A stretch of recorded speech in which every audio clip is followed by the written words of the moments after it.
Hello everyone, and welcome back to Dashing Swordsman Painting.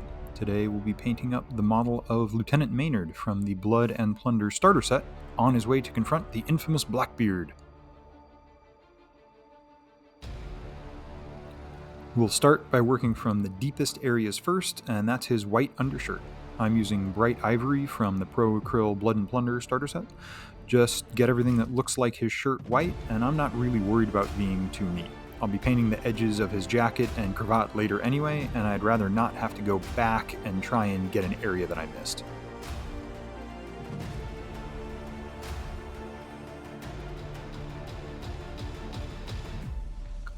For his blue coat, I'm using dark gray blue. This goes on really opaque and smooth in just one or two coats. Just make sure to be really careful at the border with his shirt. Turn the model to a position that's comfortable for your hands. That'll get you a much better and cleaner result than trying to force yourself into an awkward position.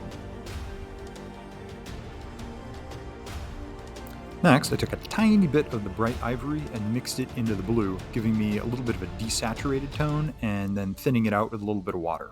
I'm going to carefully apply it to the raised folds of the cloth and the edges of the coat. I'm using the edges of my brush as much as possible to try and catch raised edges on the sleeves.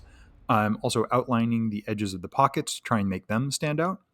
And then on some of the longer folds on the back of the coat, I'm making multiple tiny scratches. This will make it look a little bit more like textured cloth. Vince Venturella has a great video on doing this, and then glazing it down and building it back up over multiple layers. If you want an incredible paint reference, go check out his video. I'm working my way around the whole model and then going back to areas where I want a little bit more definition or highlights and adding some more scratchy lines. Working with thin paint really helps me control the amount of highlight that I'm adding. Once it's dry, you can see how much of a difference adding those scratchy highlights makes. I know this looks kind of rough and extreme right now, but the rest of the surfaces will get the same treatment, and then a wash will help bring it all together really easily. Next, I'm going back to the bright ivory to do his white uniform pants. Working thin, cover all the way around, just being careful of where the pants meet the coat.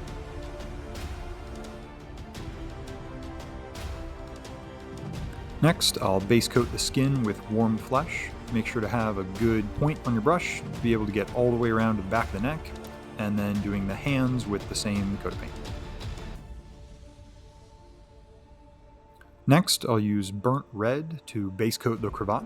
It covers a small detail like this really well with just one coat, and we're right next to the white shirt and skin detail, so no need to over thin it. Just make sure you have a good point on your brush and that your hands are braced and steady. Then I'll use bold Pyrrole red to highlight the cravat. Using the edge of the brush, just touch the raised center sections of the knot and the raised edges of the cloth, and that's it.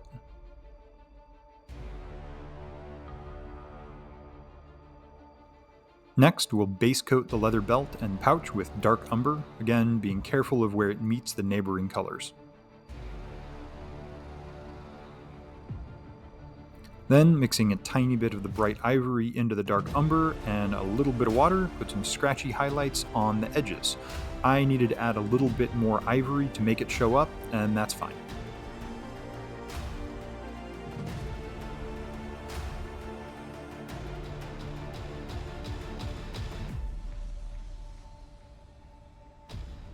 For his hair, I'm using light umber. This also covers really nicely with just one or two coats, being careful when you're working around the skin.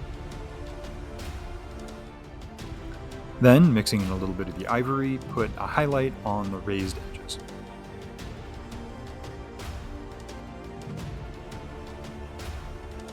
For his shoes, hat, and the metal parts of his sword and gun, I base coated with coal black.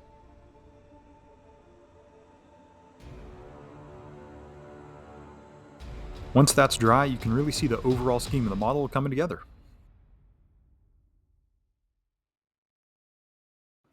Then I base coated the wooden planks of the base with light umber.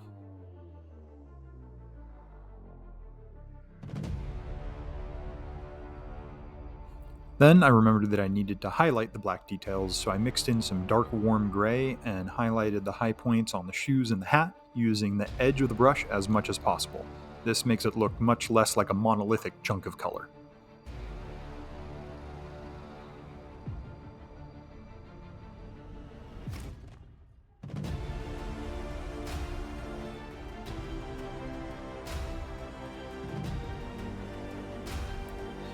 Then I took a tiny bit of gunmetal color and getting most of it off the brush, did a tiny bit of highlight with just the edge of the brush, almost like a very controlled dry brush on the metal bits.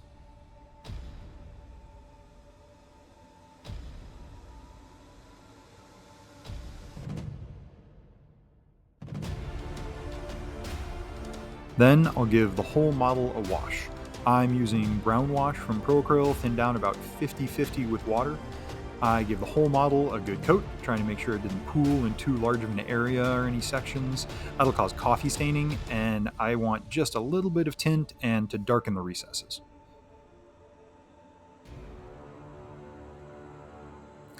Finally, I'm going to use dark worn gray to just carefully get the nails in the baseboards. And with that, our Lieutenant Maynard is complete, and he's ready to go hunt for Blackbeard. A big shout out to Blood and Pigment.